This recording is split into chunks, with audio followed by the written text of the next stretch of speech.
Apa yang saya akan baca hari ini menjadi tambahan timbangan pemberat timbangan amal beliau yang akan menjadi penerang terus di alam kuburnya, kata Allah. Dalam hati makanya terus tilawah. Saya waktu jadi santri itu waktu itu target tilawah kan 5 juz per hari itu. Saya suka ngelebihin target tuh sampai 7 juz per hari, 8 juz. Kalau hari libur tuh saya sampai 10 juz gitu, tilawat. Halim Talks. Berarti selesai 30 juz itu Di usia 24 tahun Usia 24. ke bawah. Jadi karena pas masuk usia 23 tahun kan gitu. Ya. Akhirnya saya mulai ngafalin lagi 9 bulan waktu itu di 30 juz setoran selesai. Cepat sudah. Cepat karena semangat banget karena kan punya target dan semangatnya saya tuh sengaja. Nah ini pesan untuk para penghafal Quran nih, cari apa-apa yang bisa membuat kalian semangat. Salah satunya yang saya bikin semangat itu adalah sebuah quotes tentang orang paling yang saya cintai, yaitu mama. Bukan, saya bertanya kepada diri saya sendiri, bukankah kamu ingin membuat mamahmu tersenyum di surga sana? Tanda tanya. Jadi ketika malas tilawah, malas ngafalin, malas murojaah, baca quotes itu jadi kebayang wajah mama Itu, tuh. itu disimpan di Pembatas Quran. Pembatas Quran ya. Di tulisan saya, tulisan kita nanti bikin tulisan teman-teman para penghafal Quran bikin tulisan, atau kalau ada misalkan foto orang tua mangga ditulisin saya tuh waktu itu, bukankah tidak ingin senyumnya berubah menjadi air mata misalkan tangisan di neraka, naudzubillah min dzalik kan gitu. Intinya silakan kata-katanya mah dibikin sepuitis mungkin untuk orang tua, dan ketika malas dibaca lagi. Saya otomatis jadi ingat kalau lagi malas terus baca tulisan itu, jadi keinget tuh wajah mama saya yang selalu senyum kepada saya, yang selalu memotivasi tadi kan, yang selalu menguatkan ketika ya Allah. Mudah-mudahan kata-kata apa yang saya akan baca hari ini menjadi tambahan timbangan pemberat timbangan amal beliau yang akan menjadi penerang terus di alam kuburnya, kata Allah. Dalam hati makanya terus tilawah. Saya waktu jadi santri itu waktu itu target tilawah kan 5 juz per hari itu. Saya suka ngelebihin target tuh sampai 7 juz per hari, 8 juz. Kalau hari libur tuh saya sampai 10 juz gitu, tilawat. Karena kan dulunya juga saya tuh agak susah ininya malakat tulisannya tuh, ngomongnya tuh baca Quran tuh agak susah. Makanya ini mah kata saya tuh harus lebih sering lagi nih baca Quran biar lebih mudah katanya tuh. Kan orang yang biasa baca Quran ya sejuz tuh bisa 20 menit ya. Lihat teman waktu itu tuh, saya tama ngenal 5 juz kan sakedeung gitu ya, cuman sebentar. Harus saya lama banget. Akhirnya saya tuh pakai strateginya dilebihin aja waktunya gitu. Waktu saya karena teringat quotes nasihat dari guru saya tuh, jikalau kalian ingin banyak memperoleh kebaikan dari Al-Qur'an, maka kalian kasih banyak waktu untuk Al-Qur'an. Saya tuh waktu itu benar-benar ngasih banyak waktu untuk Al-Qur'an. Pokoknya kalau capek ngafalin, ganti ku murojaah. Kalau capek murojaah, ganti ku tilawah gitu. Terus saya keseringan saya tidurnya ini di masjid, saya tinggal di masjid, walaupun ada pondok yang enakan ya, ada kasur, banyak ngobrol sama teman-teman gitunya, enakan teh bisa bercengkrama gitu. Tapi saya lebih memilih udah saya di masjid aja sama Al-Qur'an, karena saya punya target ya kan gitu. Jadi saya tuh 2 kali hatam dalam seminggu. Yang pertama tuh kalau Senin sampai Kamis tuh antara 7 atau 8 juz. Jadi 78 tilawahnya. Kalau hari Jumat, Sabtu, Minggu, kan kalau teman-teman mah Jumat, Sabtu, Minggu tuh suka udah leha-leha. Saya mah justru makin dikencengin. Kenapa? Karena kan waktunya panjang gitu, nggak ada kadang kan Sabtu Ahad nggak ada setoran. Iya, iya. Oh, Jadi Sabtu Ahad nggak ada setoran. Jadi saya dibanyakin tilawah gitu. Jadi Jumat Sabtu Ahad saya 10 juz. Tuh, itu kan satu kali hatam. Itu Senin sampai Kamis 78 satu kali hatam. Jumat satu minggu satu kali hatam. Jadi 2 kali hatam dalam seminggu gitu. Itu bikin semangat banget, ya Allah, mudah-mudahan apa yang saya tilawahi, apa yang saya merojaahi, apa yang saya hafalkan ini sampai kepada orang tua saya. Dan insya Allah kan kebaikan-kebaikan yang kita kerjakan, orang tua kita akan dapat dari royalti pahalanya, insya Allah. Nanti Masya Allah, maksudnya lagi-lagi pada motivasinya tetap ini saja Ibu lagi, ya benar. Makanya saya berpesan tuh anak laki-laki harus dekat banget sama ibu. seberjuang itu kayaknya saja. Mama itu kayaknya seberjuang itu. Iya. Saya tuh sayang banget sama mama tuh, karena apa? Beliau tuh benar-benar berjuang untuk kita ya. Saya tuh nggak pernah dipukul dari ya sampai 20 tahun barengan hidup sama mama tuh. Pernah. Hanya kalaupun dimarahin pasti hanya beberapa kali aja kehitung banget gitu ya. Mama tuh pertama ya single parent, anaknya 6, ya semuanya di mama gitu ya. Terus tuh kan jaraknya tuh pernah waktu itu Maya suatu ketika mah anaknya tuh yang di SD ada 2, di SMP ada 2, misalnya di SMA ada 2. Gitu kan lumayan kebayang gitu bayarannya. Waktu itu sekolah belum gratis. Ya. Dan ini menjadi sebuah ini juga saya tuh jadi pengen banyak merhatiin keluarga difabel tuh. Kenapa? Karena memang ketika ada seorang anak difabel akan menjadi ujian bagi keluarganya gitu. Baik itu keluarga orang tua, yang maksudnya tuh ayah dan ibunya ataupun dari sekitarnya. Contoh yang saya alami aja gitu. Kalau orang tuanya kuat, mereka akan tetap barengan berjuang, mereka akan tetap bersama-sama gitu ya, nggak akan terjadi perceraian. Tapi kalau mereka nggak kuat, otomatis mereka akan saling menyalahkan, akhirnya terjadi perceraian. Kalau seandainya terjadi perceraian, otomatis kan anak-anak yang difabel ini tuh kan hanya diawasi oleh satu orang tua aja.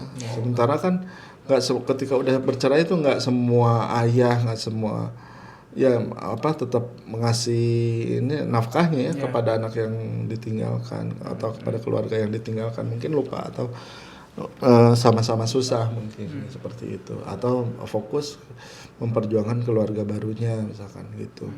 Itu yang terjadi pada diri saya. Jadi akhirnya cerailah itu orang tua karena mungkin mereka ada beberapa yang tidak bisa diperjuangkan untuk memperjuangkan anak-anak difabel ini yang saya dan saudara-saudara saya gitu. Jadi kalau udah salah satu yang ngurus, otomatis nggak bisa sejahtera orang lain, istilahnya memang gitu. Karena orang tuanya udah ngurusin udah harus cari nafkah gitu. Makanya timbullah ke ujian yang selanjutnya, pasti menjadi dari golongan keluarga yang miskin gitu. Udah difabel, punya anak difabel, single fighter, miskin. Wah susah itu mah, istilahnya jadi combo ya istilahnya. Makanya saya tuh mudah-mudahan ya suatu saat teman-teman difabel, keluarga difabel ini menjadi keluarga-keluarga yang Allah kuatkan ya. Misalkan saya tuh pendekatannya yang akhirnya makin menguatkan kan tadi, mudah-mudahan kita tuh tidak mengalami kerugian kedua kali. Akhirnya Mihrab Quran tuh pengen hadirnya itu tuh menyadarkan teman-teman difabel tuh jangan sampai mengalami kerugian 2 kali itu. Yang kedua, ruhiyahnya mereka harus terisi.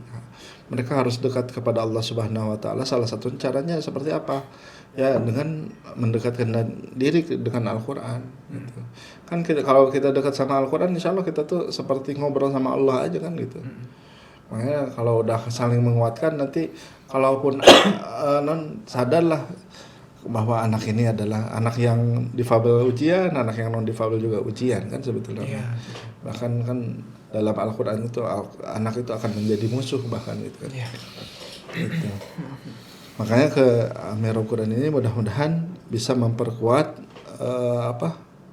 bonding antara anak difabel dengan orang tuanya, misalkan saling menguatkan lah, kita tuh saling bergenggaman. Jadi menyadari bahwa setiap nikmat tuh nggak selalu berbentuk yang enak-enak aja. Boleh jadi nikmat itu dibungkus dengan musibah, anugerah itu dibungkus dengan musibah gitu. Karena gitu tadi, kalau saya sehat, meren saya mau jadi penghafal Al-Qur'an betul. Hikmahnya itu tadi. Iya, hikmahnya itu. Jadi mudah-mudahan Mihrab Quran ini insyaallah hadir ya, bisa membuat orang tua teman-teman difabel bisa makin kuat ruhiyahnya insyaallah. Karena kalau ruhiyah kuat, ruhnya, jiwanya kuat, insyaallah masalah fisik tuh nggak akan menjadi kendala gitu. Tapi kalau jiwanya lemah, fisik tuh akan makin lemah. Contoh gini, banyak yang non difabel pura-pura jadi difabel ya. Pura-pura jadi difabel. Kan minta-minta jadi pengemis ya. Benar. Itu karena mental dan jiwanya lemah. Gitu. Seringnya memang Iya, kayak bener. gitu. Saya pernah suatu saat ketemu dengan orang yang pura-pura stroke gitu. Pas hujan, tapi dia tuh lompatan di pinggir sambil makan kerupuk. Aduh, kalau gitu saya apal kene nih. Saya karena kan tadi bisa dicek ya. Saya yang 11 tahun nggak ketemu sama Ricky aja ketemu masih ingat ya. Saya tuh ngapalin di tukang ini tuh pernah ketemu di jalan Supratman, kata saya tuh. Tiba-tiba dia tuh pindah di jalan yang lain, ngemis-ngemis tuh. Ya Allah ya Rabbal. Masya Gitu. Allah. Mental. Siap. Sambil minum Ustaz, barangkali. Siap. Ya, berarti balik lagi ke cerita Ustaz. Berarti memang lulus udah selesai hafalan 30 juz. Setelah itu langsung Ngajar. Oh, ngajar. Ngajar. Belum ke Mihrab Quran. Belum. Masih panjang. Masih panjang ini. Kan nanti teh ngajar, nikah.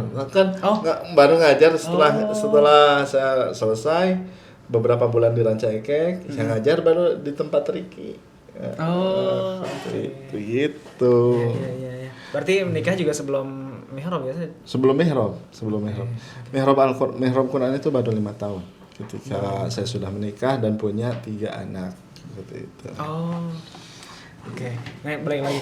Masih kayak yang tadi masih Mihrab Quran nih. Iya. Karena mungkin sahabat-sahabat juga pasti penasaran. Maksudnya ketika Ustadz mendirikan Mihrab Quran yang dikenal sebagai pondok pesantren, maha, dan juga ada masjid, ada masjid yang ramah difabel.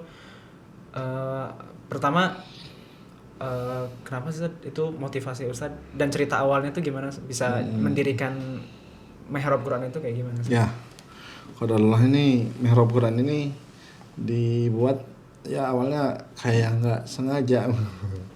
Gini qadarullah, saya tuh ya singkat cerita tahun 2019 tuh ada yang ngasih rumah waktu itu tahun 2019 ya. Saya tuh waktu itu tuh harus pindah dari tempat yang sebelumnya. Akhirnya kebingungan mau nyari tempat tinggal. Akhirnya ada yang teman istri, ada yang nawarin, ini ada rumah kata beliau tuh, yang beliau nggak kepake katanya tuh. Akhirnya tuh kita survei, terus dicek, ditanya ini berapa kita harus bayar. Maksudnya tuh kita mau nyewa aja kata. Akhirnya sama beliau udah pakai aja nggak usah. Jadi saya disuruh, akhirnya diberikan oleh Allah Subhanahu Wa Taala tempat tinggal di sana gitu. Kata kita tuh wah ini mah rumah tuh kegedean gitu ya. Ya 2 lantai kan, 2 lantai. Ini kalau untuk hanya untuk kita 5 orang gitu ya, saya istri sama 3 anak, ini terlalu luas kata anak tuh. Udah aja mending lantai atasnya buat ini aja lah, buat santri aja kata saya tuh. Kenapa untuk santri? Karena saya juga kan nggak bisa mobilitas ke atas, ke sana kemari. Saya tuh kalau diam di satu tempat udah di situ aja gitu. Kecuali kalau misalkan kalau butuh ke air baru manggil santri gitu kan. Terus sekarang tuh minta tolong gitu. Ya, awalnya dari situ. Pertamanya apa? Gara-gara Allah berikan ini, akhirnya kita ini apa? Jadikanlah ini mihrab Quran tuh yang lantai atasnya untuk santriwati. Dulunya targetnya cuma 8 8 santri. 8 santri karena saya juga tuh nyadar diri ya, saya tuh Ustadz K-pop gitu ya, kirang populer gitu. Ustadz K-pop. Jadi pasti nggak pada hafal gitu. Kalau misalkan ini Ustadz Isa, siapa Ustadz Isa? Pasti hese gitu untuk nyari santrinya gitu ya. Yaudah 8 aja, itu pun untuk apa mahasiswa sebagian, mahasiswa UIN kan dekat dari UIN. Akhirnya yaudah sip 8 ya gitu. Terus tuh qadarullah kita tuh ada tim dulu tuh, ada yang megang Instagram. Terus alhamdulillah saya waktu itu dibersamai oleh ini Om Afin yang pejuang yang foundernya Rumah Singgah Al-Fatih. Oh iya. Makanya ini mihrab Quran ada Al-Fatihnya. Itu salah satu kenang-kenangan dari beliau untuk kami. Ya Allah, mudah-mudahan Allah senantiasa jaga beliau. Mudah-mudahan Allah berikan keluasan di dalam segala urusannya. Akhirnya jadi kita istilah bagi-bagi tugas. Intinya Om Afin ini siap support di bagian pendanaan. Maksudnya pendanaan itu kebutuhan awal kayak kasur kan, lemari kan harus ada kan untuk santri-santri baru tuh. Kalau untuk nama mihrab Quran sendiri itu sebetulnya udah ada sebelum bangunan itu ada. Kalau mihrab Qurannya mah ya gitu. Mihrab Quran itu dulunya tuh awalnya mah nama akun Instagram aja untuk Instagramnya udah lebih dulu dibikin. Iya, Instagramnya udah lebih dulu dibikin untuk quotes tentang Quran. Saya tuh ngajar tahsin dulu tuh di Bumi Orange sama bapak-bapak Bumi Orange gitu. Terus ada yang bikin Instagramnya itu waktu itu. Jadi ada teman saya. Ada teman. yang ngelola gitu. Teman SMP. Waktu itu tuh jadi udah pas ketika ada rumah, ada akun Instagram, udah aja disatuin gitu. Udah aja namanya ini. Jadi kalau mihrab Qurannya mah bersama teman-teman para yang pembelajar tahsin itu yang di Bumi Orange barengan ya Pak Zain gitu sama teman-temannya. Nah, kalau ketika realisasi menjadi rumah tahfiz bersama Om Afin. Akhirnya seiring dengan berjalannya waktu terus 8 orang terpenuhi ya. Yang kita kan membatasi kuota. Yang daftar ada 8 orang udah berarti. Terus tuh makin banyak lagi. Padahal saya tuh gimana ya, nggak pede-pede pisan kan tadi saya bilang kan saya teh saha sih pasti buka pendaftaran maka nggak akan selama itu. Akhirnya sampai di akhir tuh yang daftar tuh sampai 150 orang ke mihrab Quran tuh. Masya Allah. Dan saya tuh tanya-tanya dulu juga ke teman saya ada banyak di Pejuang Subuh juga ya, di Pejuang Subuh Bandung. Akhirnya di antara mereka ada Kohden ya, pengusaha Madu Apik. Beliau siap menjadi mensupport untuk ininya kasur, lemari dan kebutuhan awal lainnya gitu. Akhirnya ya udahlah, soalnya diterimanya tuh 70 orang waktu itu.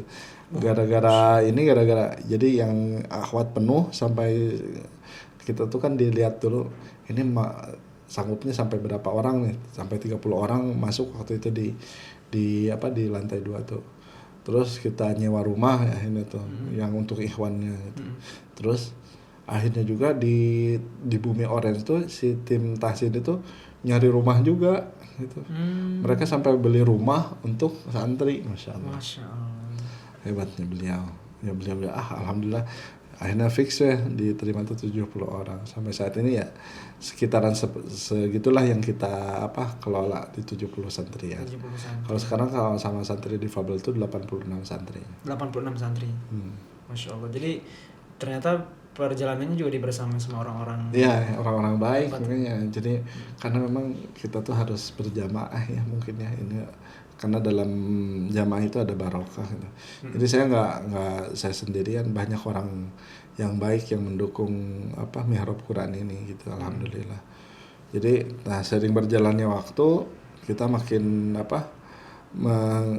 mengerucutkan, kita tuh pengen, karena saya sendiri difabel kan pengen banget teman-teman difabel itu merasakan apa yang saya rasakan. Kenapa? Saya tuh merasa diajaibkan oleh Allah Subhanahu wa taala kehidupannya. Gara-gara Al-Qur'an. Jadi saya pengen banget juga teman-teman difabel itu nanti ajaib juga hidupnya gara-gara Al-Qur'an. Insyaallah. Saya gara-gara Al-Qur'an bisa umroh, alhamdulillah. Dulu kan dikasih hadiah sama Ustadz Yusuf Mansur. Terus bisa menikah kan di saat tadi kan saya frustasi, saya bangga akan menikah. Ya Allah, dan nanti bakal jadi ini kan yang tentang menikah, mudah-mudahan jadi motivasi juga. Nah, mudah-mudahan dengan tagline ramah difabel ini bisa menyerap banyak difabel untuk menghafal Al-Qur'an gitu. Oke. Saya tuh sempat waktu itu diundang untuk beberapa kegiatan ngasih motivasi tentang Al-Qur'an, motivasi Quran. Dan saya tuh diantarnya kan otomatis diantar santri ya. Iya. Diantar santri kemana-mana, karena kalau bukan santri siapa lagi yang akan ngantar saya kan gitu. Karena kalau kakak saya, orang terdekat saya misalkan, kakak saya sama difabel, teman saya misalkan pada sibuk mereka, dan otomatis ini orang terdekat saya tuh yang bisa bantu saya tuh untuk bermanfaat. Maksudnya bermanfaat tuh kan acara ngasih motivasi tentang Al-Quran, insya Allah bermanfaat kan gitu, agar orang-orang dapat hidayah mungkin untuk mudah-mudahan jalannya melalui motivasi Al-Quran ini gitu. Nah, namun saya waktu itu diprotes, Ustadz bisa nggak kalau ngasih motivasi ya kalau ada kegiatan keluarga jangan bawa santri gitu. Soalnya khawatir ini menghambat proses menghafal Al-Qur'annya. Duh, kata saya tuh. Bisa ya. Saya di tempat ngajar ya dulu waktu itu, bukannya sebelum ada mihrab Quran. Wah, kata tuh. Ini ya kok saya menjadi seolah menjadi penghambat proses menghafal santri gitu. Ini mah berarti kalau itu saya susah dong, atau mereka boleh jadi ngegendong saya ini mungkin jadi penghambat misalkannya, saya kemana-mana jadi penghambat mereka ngafalin. Padahal kalau dari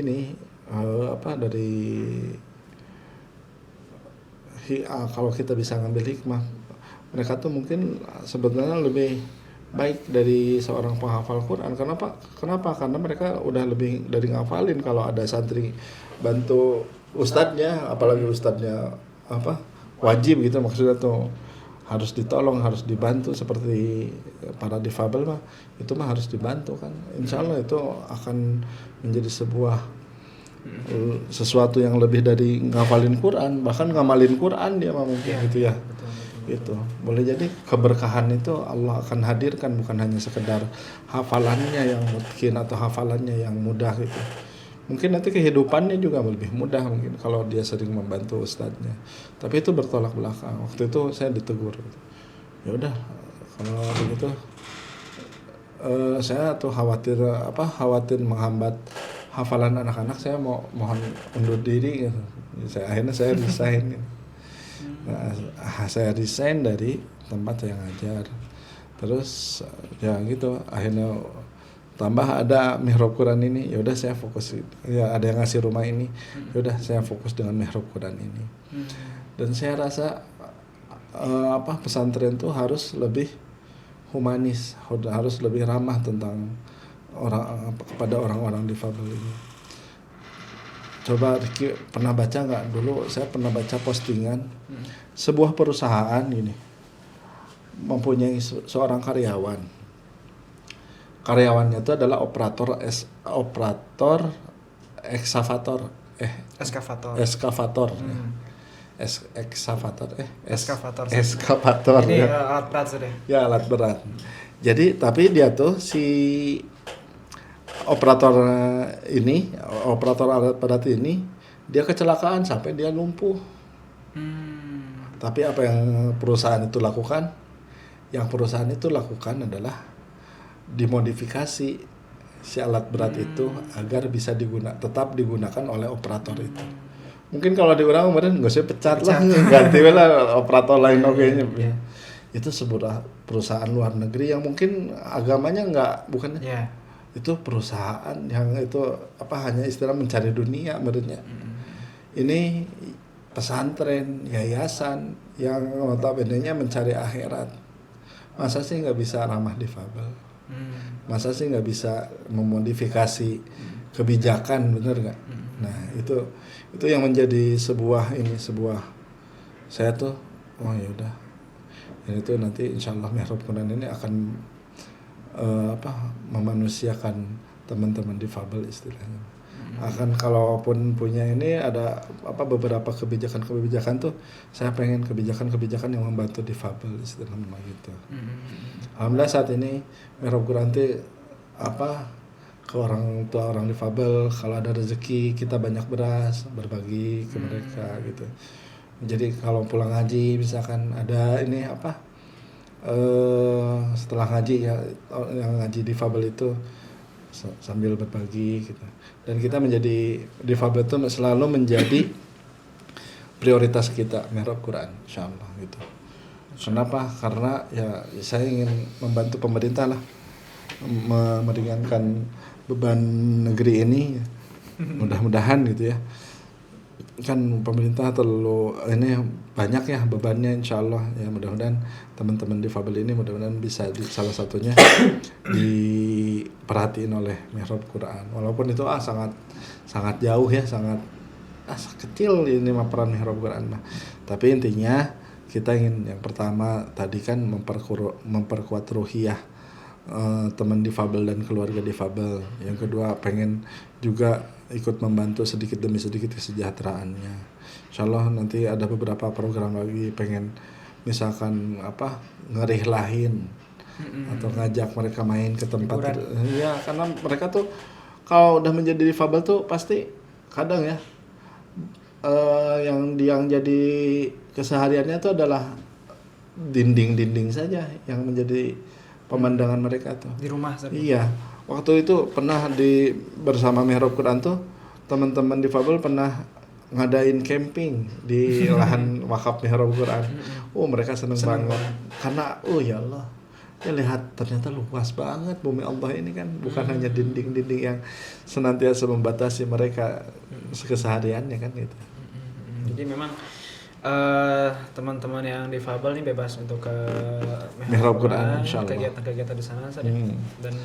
Dan intinya mah ada beberapa yang kita fokuskan juga untuk sambil ngafal.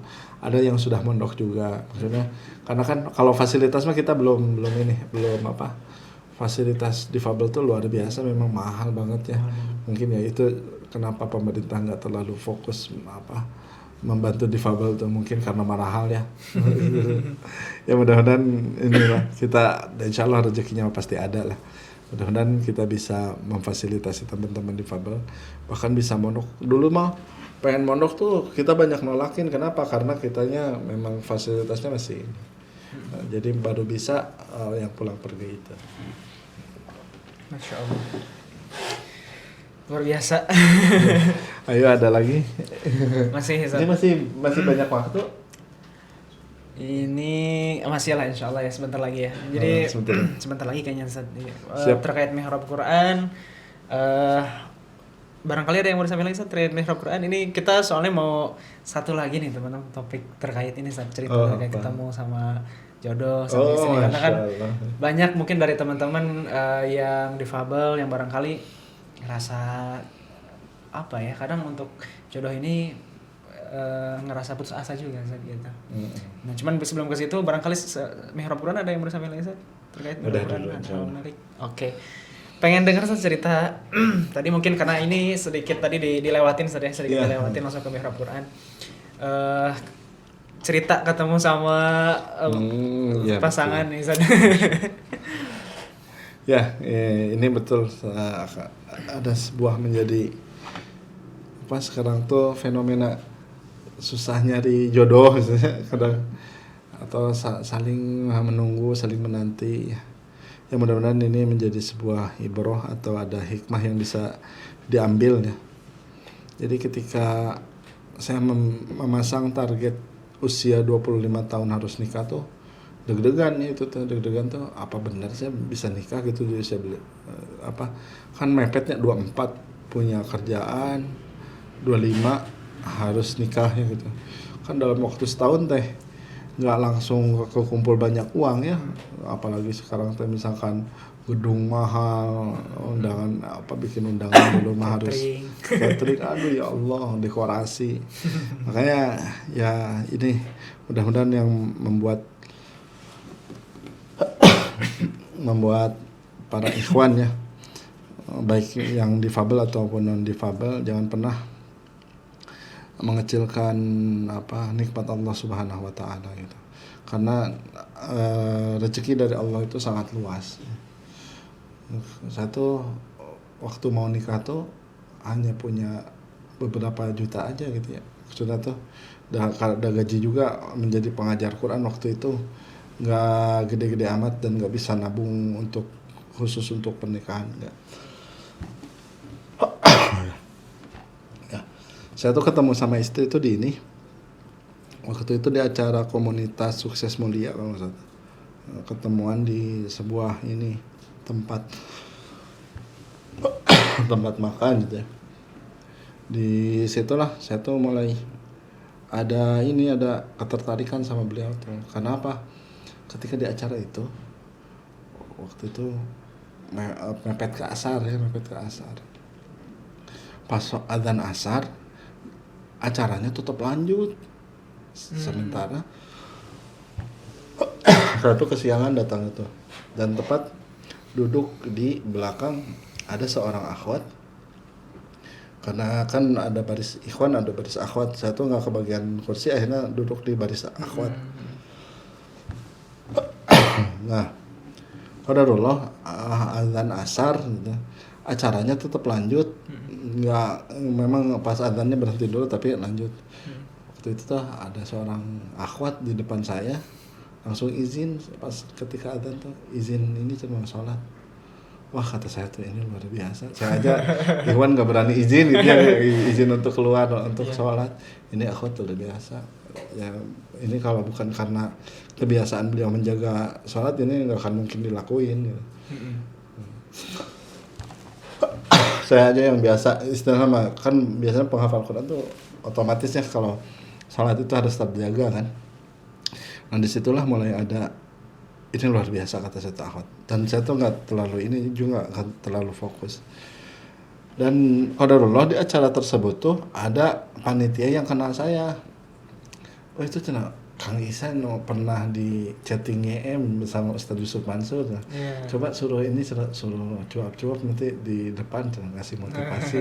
Oke.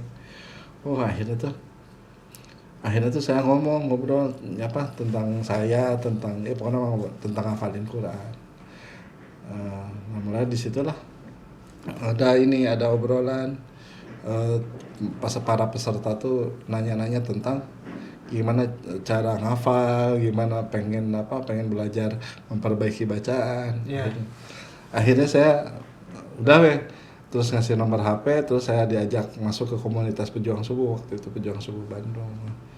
Nah, dari situ dan yang ngajak menjadi anggota Pejuang Subuh Bandung itu adalah wanita atau perempuan yang ada di depan saya tadi yang sholat pas izin untuk ya pas azan langsung izin sholat. Oh pantesan ini atuh udah namanya oge Pejuang Subuh ya. Jadi si ininya tuh nama komunitas kita tuh memang ya bisa Pejuang Subuh ini ngajakin orang-orang untuk sholat subuh berjamaah. Setelah Ya, subuh kalau ikhwan dijaga. berjamaah di masjid, kalau akhwat sholat tepat waktu gitu.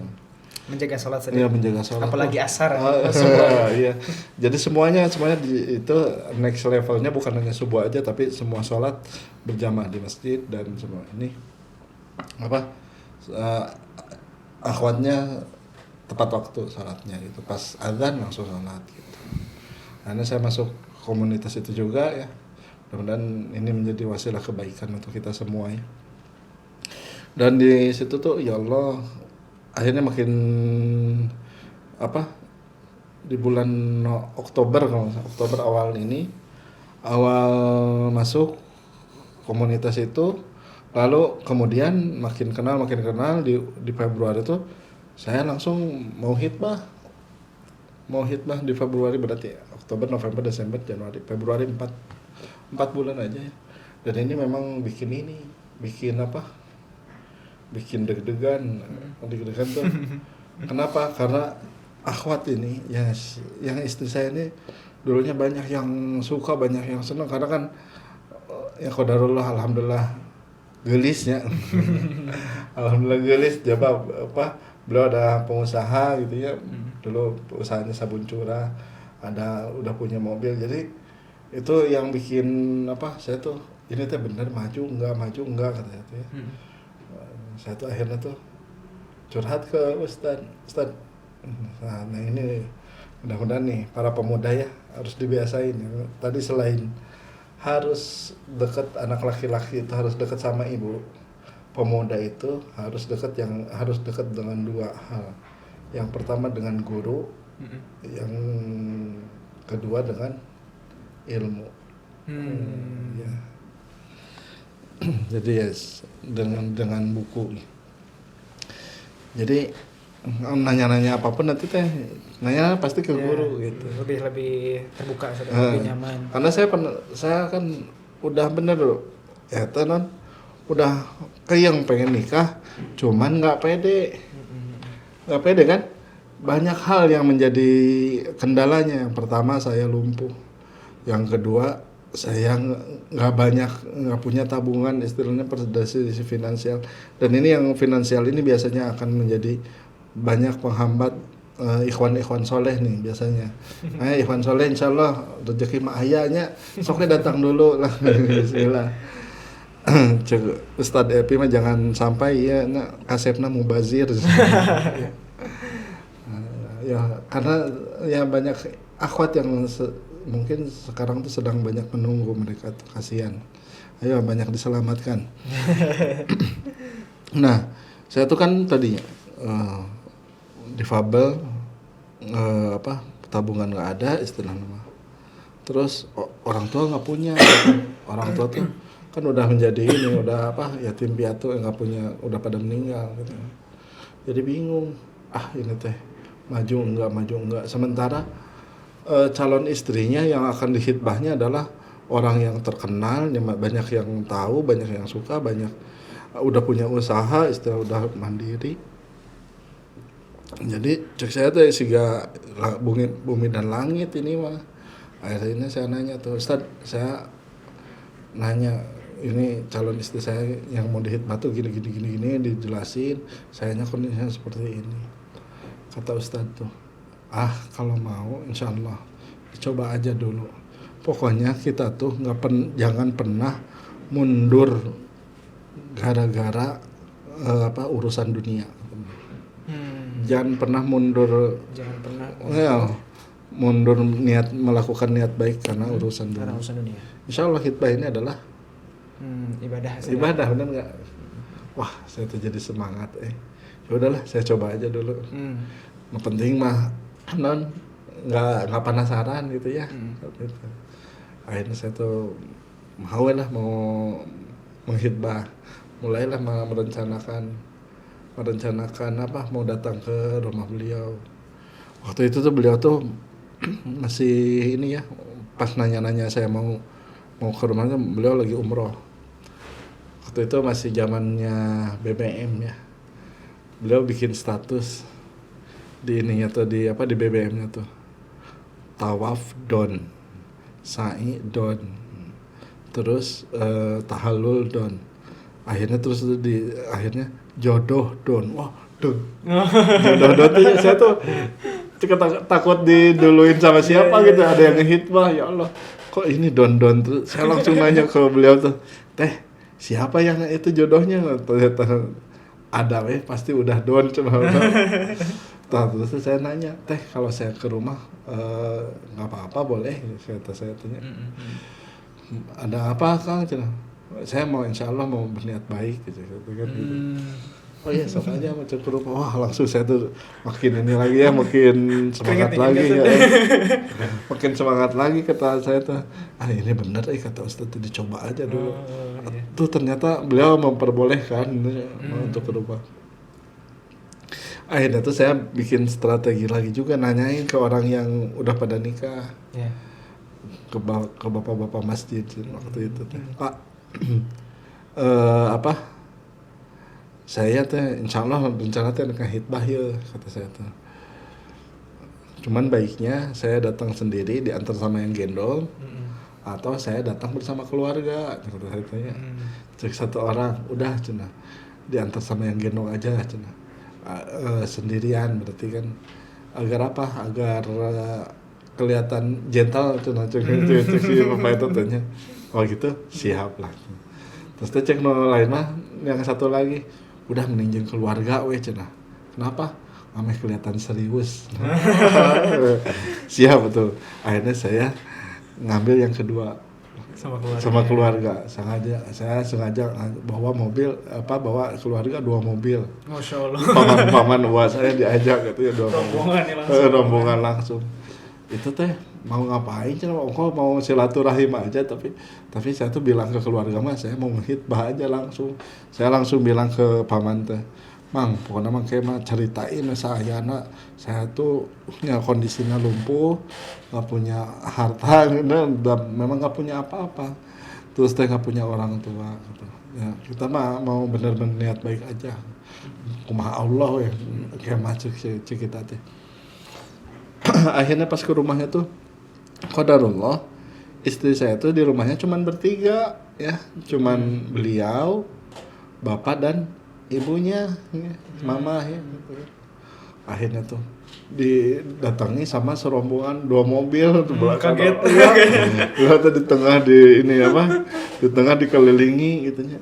Langsung paman saya teh bilang mengungkapkannya niat kita, maksud kita datang ke rumah beliau gitu, bahwa kita tuh akan menghitbah. Dan akhirnya ketika paman saya ngomong kepada ibu dan bapaknya tuh, akhirnya jawaban teh ari kita mah kumaha teteh we gitu. Kumaha ya murang kalihna nu bakal ngajalanina. Aduh, padahal saya tuh datangnya digendong, nggak belum ada kursi roda kayak sekarang. Digendong saya kalau kemana-mana digendong, kalau ke masjid digendong, kalau ngisi-ngisi kajian digendong waktu itu. Dan akhirnya istri saya nggak ngomong apa-apa. Kebetulan kan kalau perempuan mah suku tuha jawab buha ya, betul nggak? Jadi diamnya itu adalah pertanda setuju. Akhirnya ya udah sampai saat ini menikah ya gitu, menjadi berkeluarga. Sekarang bahkan udah dikaruniai 4 anak alhamdulillah. Masya Allah. Jadi intinya tadi ya, untuk teman-teman jombloan terutama ya, kadang soleh aja nggak cukup ya, tapi butuh keberanian. Jadi orang soleh, orang ganteng akan kalah dengan orang soleh. Orang soleh akan kalah dengan orang yang berani. Ya, Luar biasa. insya Allah. Berarti ganteng aja nggak cukup, harus tambah beraninya. Jangan sampai mundur gara-gara masalah duniawi. Mungkin ada yang sekarang tuh banyak kok teman-teman saya juga yang awal sebelum menikahnya tuh nggak punya apa-apa gitu ya. Atau misalkan susah untuk nyari mahar aja. Setelah menikahnya masya Allah. Gitu. Kan kata Ibnu Mas'ud juga kan ini ya, qaul beliau, carilah kekayaan dengan menikah gitu ya. Benar nggak? Iya. Iya. Makanya kan dalam pernikahan itu kan ada keberkahan. Insya Allah Allah akan bukakan rezeki-rezeki kita kan, rezekinya yang akan dikumpulkan kan. Insya Allah pasti orang yang menikah itu pasti akan menjadi orang kaya gitu. Nggak ada orang-orang yang nggak ada orang yang cek bahasa Sunda mah eueuh nu beunghar bubujangan gitu. Jadi nggak ada orang kaya bujang gitu. Pasti semua orang kaya itu pasti udah menikah gitu ya. Minimal kan kalau udah menikah mah kaya dengan masalahnya. Iya. Ya yang masalahnya insya Allah bisa dilalui bareng. Bisa dilalui. Masya Allah. Bismillah. Masya Allah. Menarik. Aduh, nggak kerasa nih sampai udah 1,5 jam lebih ya Bang ya? 1,5 jam, Masya 1,5 Allah. jam lebih, Masya Allah. Terakhir barangkali Ustaz, pesan barangkali Ustaz ya, pesan dari Ustaz untuk teman-teman baik yang difabel ataupun non difabel sebagai closing statement Ustaz. Terakhir. Ya. Pesan bagi teman-teman difabel dan non difabel ya, ini adalah berkaitan dengan Al-Quran. Ketika Al-Quran yang diturunkan untuk kita dan Al-Quran yang diturunkan kepada Nabi Muhammad SAW itu sama gitu. Al-Quran yang diturunkan kepada Nabi Muhammad bisa merubah kehidupan beliau dan bahkan bisa merubah kehidupan Jazirah Arab dan kehidupan dunia gitu ya. Dan ya, kita harus yakini bahwa Al-Quran ini bisa juga merubah kehidupan kita insya Allah. Jadi serendah apapun, seketerpuruk apapun kehidupan kita sekarang, insya Allah masih akan bisa jadi cemerlang dengan Al-Quran gitu. Makanya jangan jauh-jauh dari Al-Quran. Senantiasa pegang teguh Al-Quran, senantiasa ditilawahi. Mau ngerti atau nggak ngerti, tetap aja ditilawahi. Nanti next level nambah gitu. Tambah dengan baca artinya, tambah dengan belajar memperbaiki bacaannya. Insya Allah Al-Quran ini akan memberikan rezeki, akan memberikan perubahan dalam kehidupan kita. Karena spesialnya Al-Quran itu adalah kita tidak bisa merubah Al-Quran sedikit pun, tapi Al-Quran bisa merubah kehidupan kita sangat banyak gitu, insya Allah. Jadi jangan pernah jauh dari Al-Quran. Makanya insya Allah Mihrab Quran hadir untuk para keluarga mudah-mudahan difabel gitu ya, agar kehidupannya insya Allah Allah ajaibkan gitu dengan Al-Quran. Banyak kok bukti-bukti bahwa Al-Quran ini bisa membuat kehidupan seseorang dari zero to hero gitu ya. Makanya harus tetap yakin bahwa Al-Quran ini bersama kita. Al-Quran ini akan mendekatkan kita bersama Allah Subhanahu wa taala. Ya. Masya Allah. Jadi pesannya sahabat semua selalu dekat dengan Al-Quran. Alhamdulillah ada Mihrab Quran dan juga ada Halim Quran ya. Insya Allah nanti kita kolaborasi dengan Mihrab Quran, mudah-mudahan ada kesempatan. Dan Masya Allah sebetulnya banyak yang belum kita bahas juga terkait hafalan Quran, tips-tipsnya segala macam ini belum sempat kita spill. Mungkin mudah-mudahan di lain waktu ada kesempatan untuk kita bisa ngobrol lagi lebih lanjut. Dan makasih banyak udah bisa hadir. Jazakallah khair, mudah-mudahan ada manfaat bagi sahabat semua.